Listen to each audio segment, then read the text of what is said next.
Okay, my name is Askia Drew, and I am from North Carolina. Yeah, I'm a film student, out here learning all I can. My hair story. I guess we could start I'm an adopted child.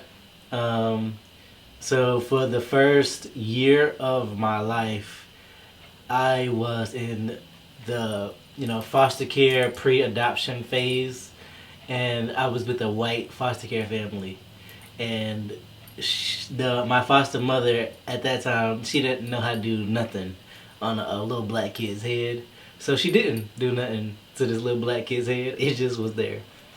But beyond that, this has been the style of my hair my entire life. Every 2 weeks, it looks like this. I attempted to grow it out a couple times in my lifetime, but my attention span just isn't that good. And remembering to put oil in your hair and then comb it out in the morning, and put a do rag on, it's just not something that I was interested in doing. So I'm sure my parents just was like, take this boy to the barbershop, get it cut, and call it a day. And that's what I did my entire life. Now, I had hair fantasies. Obviously, there's some black hair that I absolutely loved throughout the years. Juice is my favorite movie. Tupac's hair in that movie to this day is still on fleek, in my opinion. And then Allen Iverson was a huge hair gold person. The cornrows. My parents would never let me wear that, just because of social stigma and a lot of things that go with not having a clean cut corporate style. I was taught very much so that you got to be aware of how you look. So I just always assumed that in order to be an acceptable, good-looking black man, you got to have a nice fade, and that's always what I had. Media images of black hair is fantastic to me. I always saw positive images of black hair in media. I just never thought that I could do that to my hair because one, I didn't have the money to do that to my hair, or I learned that my hair just didn't do the things that I saw black hair do.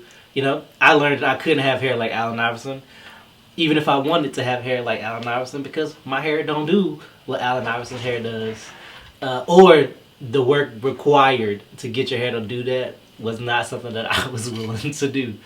So I just reverted to expressing my hair through color.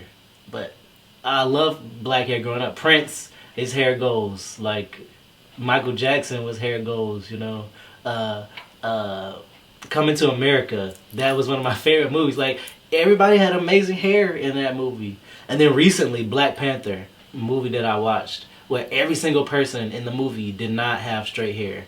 And I was like fascinated by that. So, I'm loving the images and reinventions of black hair. But my whole life, I've seen really positive images of black hair. But I just grew up with the ideology that was strict, that said that to be presentable, you had to look and have your hair a certain type of way.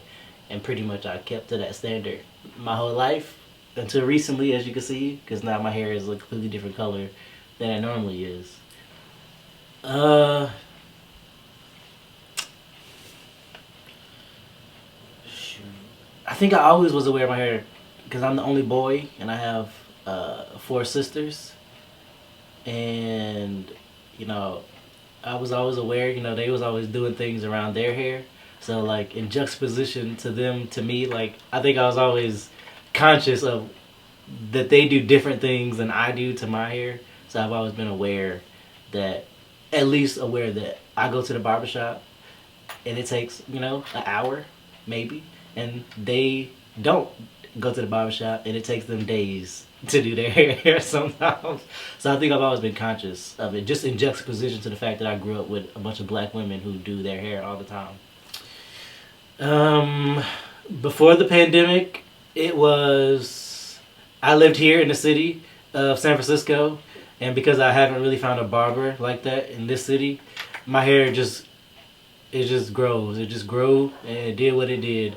There was no hair care process to it whatsoever. It was just growing, and I know that I was supposed to put moisturizer on my hair. So when I remembered to do that, I did it. Uh, and then, or I was also in the military, and every 2 weeks you got a haircut because you got to. So, I mean, there was no thought to it. It's you pay your $15, get the haircut, and you move on. So this is the first time in my life that I'm like, what do I want to do to my hair? And I've learned that growing it out is too much work, and I think I would like to express myself through color. So that's what I've been doing. So it's been in the past couple of days. It has been pink, it's been blue, and now it's this blonde color, and soon it probably will be another color.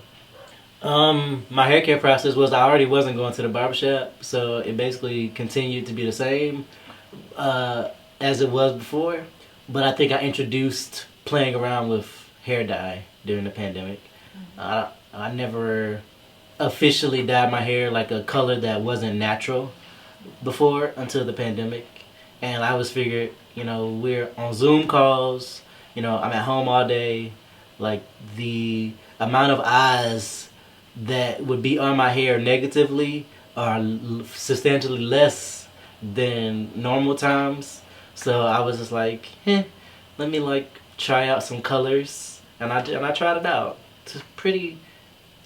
Well, not that I care about what other people have to say about it, but I have been surprised about how people have responded to like, oh, that looks good, and that makes me feel good to know that the artistic choice that I'm making about my hair, is being received in a positive way. So that's fun. The Crown Act is, I think that is a lot of hard work. A lot of black women put in a lot of hard work to make sure that the way that the hair that grows out of their hair naturally is just accepted. And so I think that it is a crowning achievement, literally, of a life's work. But at the same time, the fact that we live in a country where we have to have Congress sign a bill to authorize how a person's hair naturally grows out of their head seems a bit, crazy. So though I am glad that there is in writing that I can wear my hair wherever the heck I want to wear it, it's disappointing that there has to be something written that says the way that my hair grows out of my head is acceptable to the larger society. I have never heard that phrase, the word nappy, used in a positive light. From Rush Limbaugh calling basketball players out of their name using that word, to insults by non-melanated people about their thoughts about how my hair is, to even just the whole idea of being unkempt and unclean. So that word just has a terrible connotation, and I try my best to not use it. And I don't like it when it's being used at me. Okay, see, do-rag, do-rags are a complicated history. I have a complicated history with do-rags. Because, again, the respectability of do-rags. Now, I know that a do-rag is meant to be something that you wear on your head as protection, so that way it stays healthy and moisturized. But growing up, I grew up in the 90s, and do-rag was a style, and I loved that style. Nelly was one of my favorite people growing up. He had the Band-Aid and the do-rag, he had the Southern swag that I was like, yo, and he looks like my uncle, so, I felt the kindred spirit, all of that. And I was not wearing a do-rag because it was going to make my hair have waves. I never cared about that. I was wearing a do-rag because it looked cool. And whenever I was wearing a do-rag, my mother would always come and take it off my head and tell me that respectable people did not wear do-rags outside of the house. I was sad. I got do-rags that matched. I bought shirts and do-rags with the same color. I even bought shoestrings to match. I was gonna be decked out. And then my mother was like, absolutely not happening. And even to this day, like, after that experience, I think I've ever even owned a do-rag ever again, even in my life. So, it is what it is. It's just what it is. Our crown and glory.